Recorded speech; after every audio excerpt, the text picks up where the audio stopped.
আসসালামু আলাইকুম। প্রিয় দর্শক, আপনারা জানেন এই যে আমাদের জুলাই আন্দোলন, যেটা নাকি আজ থেকে 11 মাস আগে সফল হয়েছিল 2024-এর 5ই আগস্টের মাধ্যমে। এই আন্দোলনের একজন গুরুত্বপূর্ণ ব্যক্তি হচ্ছেন মিস্টার ফরহাদ মাঝার। মিস্টার ফরহাদ মাঝারকে সে সময় নানা ঘটনায় খুবই সক্রিয় এবং প্রকাশ্যে দেখা গেছে, এবং অনেকে এমনও বলাবলি করেছেন এই মাহফুজ আলম অথবা এই যে ছাত্ররা, এদের তাত্ত্বিক গুরু ছিলেন এই ফরহাদ মাঝার। এমন কথা আমরা বিভিন্ন সময় উচ্চারিত হতে শুনেছি এবং দেখেছিও ওনার বেশ জোরালো ভূমিকা। ফরহাদ মাঝার সাহেব তারপর কি হলো? কেউ কেউ ভেবেছিলেন উনি হয়তো উপদেষ্টা হবেন, আরও অনেকের কথা ভেবেছিলেন, সলিমুল্লাহ খানের কথাও কেউ কেউ ভেবেছিলেন, কিন্তু শেষ পর্যন্ত দেখা গেল ফরহাদ মাঝার সাহেব উপদেষ্টা হননি, বাট ওনার স্ত্রী ফরিদা আক্তার উনি উপদেষ্টা হয়েছেন। তো এটুকু বোঝা গেল যে সরকারে ওনার একজন নিজের লোক থাকলো, কারণ একই ঘরের লোক, তো ওনার লোক যখন থাকলো। এবং এটাও ভাবা হয়েছিল যে ফরহাদ মাঝার সাহেব হয়তো সার্বক্ষণিকভাবে তাত্ত্বিকভাবে ওনাকে চিন্তক হিসেবে অভিহিত করা হয়, উনি হয়তো এই সরকারকে নানাভাবে ইন্টেলেকচুয়ালি সাপোর্ট দিয়ে যাবেন, দিয়েছেনও, বেশ দিয়েছেন। কিন্তু ওনার ভাবনা চিন্তা নিয়ে কিন্তু এখন ইদানিং নানা ধরনের কথা বলা হচ্ছে। সর্বশেষ আমি আজকে দৈনিক সমকাল পত্রিকায় ফরহাদ মাঝার সাহেবের একটা বড় ইন্টারভিউ দেখলাম, এটা আজকে প্রকাশিত হয়েছে।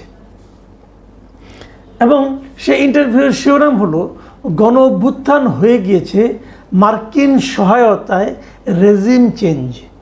মানে উনি বলতে চেয়েছেন যে মার্কিন অর্থনীতিবিদের বক্তব্য কোট করে উনি বলেছেন যে এই যে অভ্যুত্থানটা হয়েছিল এটা ছিল গণ অভ্যুত্থান, কিন্তু পশ্চিমা বিশ্ব, বিশেষ করে যুক্তরাষ্ট্রের যারা নাকি মানে আপনার আছেন, বুদ্ধিজীবী আছেন, অর্থনীতিবিদরা আছেন, রাজনীতিবিদরা আছেন, তাদের বিবেচনা, তারা বলার চেষ্টা করছে যে যেমনটি পাকিস্তানের ইমরান খানের সরকারকে যুক্তরাষ্ট্র সরিয়েছিল, বাংলাদেশকেও তেমনি, বাংলাদেশ থেকেও শেখ হাসিনা সরকারকে তেমনিভাবে বিদায়ের ক্ষেত্রে যুক্তরাষ্ট্র খুব গুরুত্বপূর্ণ ভূমিকা রেখেছে।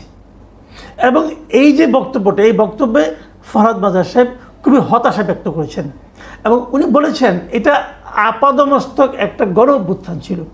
এদেশের সাধারণ মানুষ ক্ষুব্ধ ছিলেন সরকারের প্রতি, এবং যে কারণে তাদের যে সম্মিলিত শক্তি, সেই শক্তির মাধ্যমে সরকারের পতন ঘটেছে, এটা ওনার বক্তব্য। এবং উনি বলতে চাচ্ছেন যে জনগণ যে ক্ষমতা প্রয়োগ করে শেখ হাসিনা সরকারকে উৎখাত করেছে, জনগণের সেই ক্ষমতার সঙ্গে পরবর্তীতে যারা এসেছে, মানে ইউনূস সরকার অন্যরা, তারা বেসিক্যালি জনগণের সেই ক্ষমতার সঙ্গে বিশ্বাসঘাতকতা করেছে। খুব গুরুত্বপূর্ণ বক্তব্য কিন্তু। এবং উনি এটাও বলেছেন যে শেখ হাসিনার ফ্যাসিস্ট, আমি ওনার কথা থেকে পড়ে শোনাচ্ছি, শেখ হাসিনার ফ্যাসিস্ট রাষ্ট্র ক্ষমতা ও কাঠামো রক্ষার শপথ নেওয়ার পর পুরনো আইন ও প্রতিষ্ঠানগুলো সংস্কারের নামে তামাশা চালানো হয়েছে। মানে উনি বলতে চাচ্ছেন শেখ হাসিনা যে পদ্ধতিতে দেশ চালাতো ফ্যাসিস্ট ওয়েতে, এবং সেই সময় যে যে সিস্টেমগুলো ছিল, নতুন সরকার এসে সেই সিস্টেমগুলোকেই টিকিয়ে রাখার চেষ্টা করেছে এবং সেগুলোকে কিছু কিছু সংস্কার করার কথা বলেছে। এবং সংস্কারের নামে তারা যা করছে এখন, সেটাকে ফরহাদ মাঝার সাহেব জাস্ট তামাশা হিসাবে অভিহিত করেছেন। দেখুন, এই সংস্কার নিয়ে কিন্তু, সংস্কার যে কমিশনগুলি করা হয়েছে, এটা নিয়ে কিন্তু আমার আপত্তি একদম শুরুর দিন থেকে আছে।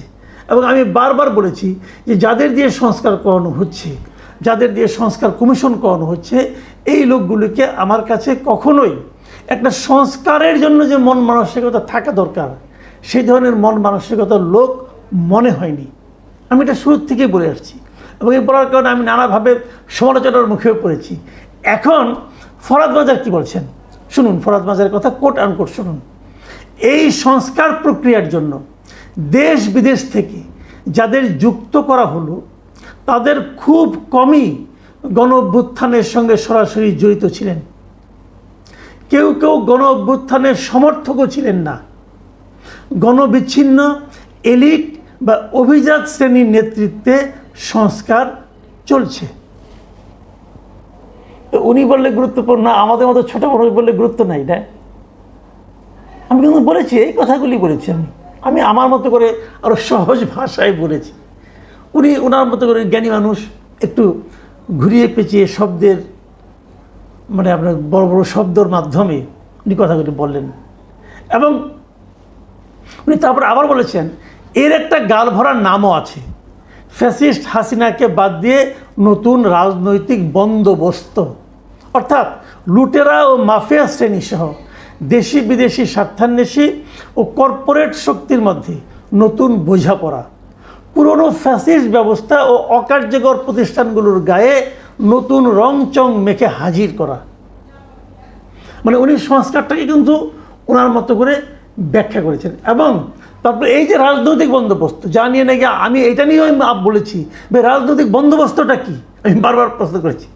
উনি কি বলছেন শুনুন, উনি বলছেন, বিস্ময়কর যে খোদ জনগণকেই এই তথাকথিত নতুন রাজনৈতিক বন্দোবস্ত থেকে বাদ দিয়ে দেওয়া হয়েছে।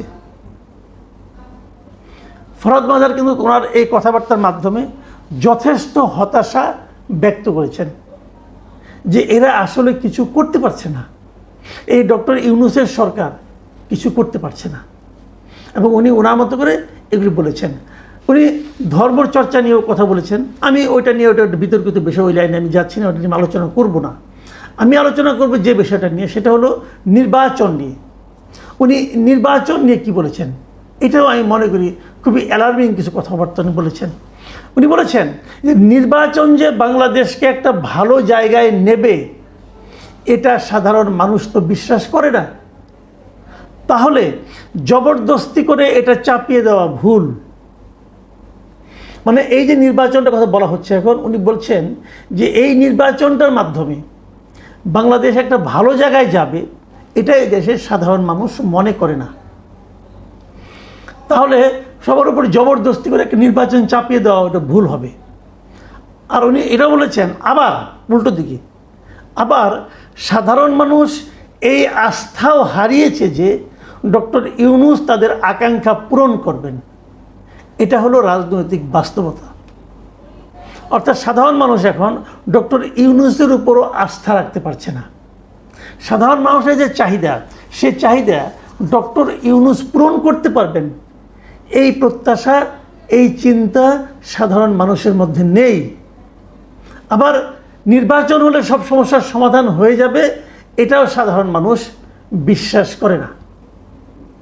এটা হলো ওনার বক্তব্য। ওনার বক্তব্যের সঙ্গে কিন্তু আমি মোটামুটি একমত, কিন্তু আমি একটা জায়গায় দ্বিমত। সেই জিনিসটা হলো, তাহলে আমরা কী করব? নির্বাচন আমাদের সমাধান দেবে না, ডক্টর ইউনূস আমাদের সমাধান করতে পারবে না, তাহলে আমরা কি করব? আমি মনে করি এই দুটো চিন্তার মধ্যে নির্বাচনটা হলো সবচেয়ে অধিকতর গ্রহণযোগ্য পদ্ধতি।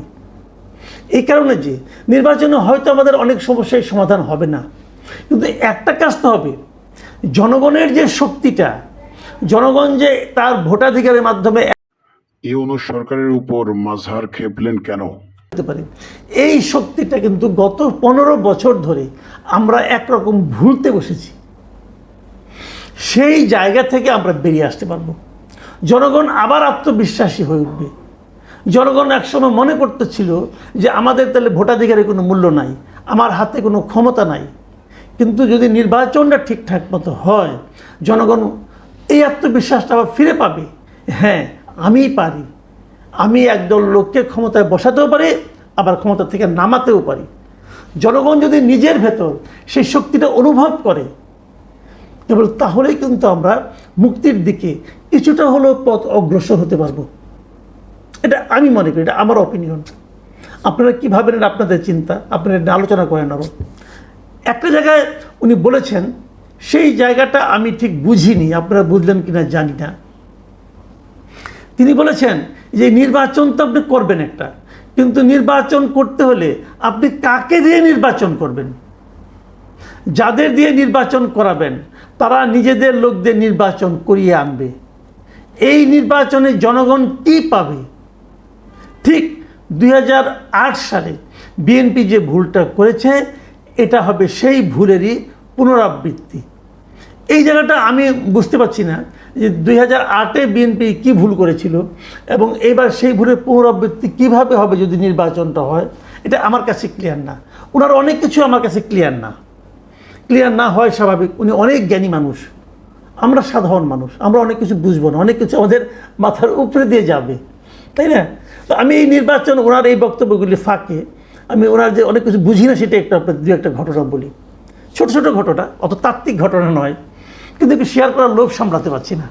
সেটা হলো, দেখুন উনি কিন্তু একবার গুম হয়ে গিয়েছিলেন, আপনাদের নিশ্চয়ই মনে আছে, উনি গুম হয়ে গিয়েছিলেন এবং উনি তারপরে ফিরে এসে, ওনাকে উদ্ধার করা হয়েছিল, উনি ফিরে এসে বলেছিলেন ওনাকে গুম করে ফেলানো হয়েছিল। আমাদের এখানে একটা গুম কমিশনও হয়েছিল, যারা যারা গুম হয়ে গেছে তাদের আত্মীয় স্বজন অথবা যারা গুম থেকে ফেরত এসেছে তারা নানাভাবে সেই গুম কমিশনের কাছে সাক্ষ্য দিয়েছে। কিন্তু দুজন গুরুত্বপূর্ণ ব্যক্তি সেই গুম কমিশনের সাক্ষ্য দিয়েছে বলে আমরা কোনো তথ্য পাইনি। তাদের মধ্যে একজন হলেন মিস্টার ফরহাদ বাজার, যার স্ত্রী একজন উপদেষ্টা, মানে একজন উপদেষ্টার স্বামী উনি গুম কমিশনের সাক্ষ্য দিয়েছিলেন বলে কোনো তথ্য আমার কাছে নেই, আমাদের কাছে নেই।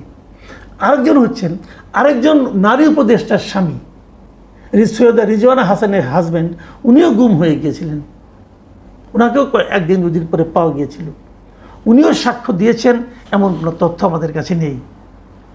তো কেন গুম হলেন, ওনারা কিভাবে মুক্তি পেলেন, গুম হওয়ার পরে ওনাদেরকে কে কে কী বলেছে, সেই বিষয়গুলো জনগণ জানতে পারলে কি ভালো হতো না, নাকি এগুলি নাটক ছিল?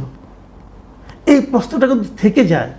যদিও ওনার এই ইন্টারভিউয়ের সঙ্গে আমার এই কথাটা প্রাসঙ্গিক নয়, কিন্তু যেহেতু নামগুলি এলো এই জন্য আমি একবার উচ্চারণ করলাম। কারণ আমরা যে লোকটাকে শ্রদ্ধা করি, যে লোকটাকে শ্রদ্ধা করতে চাই, যার কথা আমরা বিশ্বাস করতে চাই, যার কথা আমাদের মধ্যে নতুন চিন্তার জন্ম দেয়, সেই লোকগুলোর ব্যক্তিগত জীবনযাপনও আমাদের কাছে ট্রান্সপারেন্ট হলে আমাদের ভাবতে সুবিধা হয়। আমরা অস্পষ্ট মানুষের অস্পষ্ট বক্তব্য নিয়ে আলোড়িত হতে চাই না।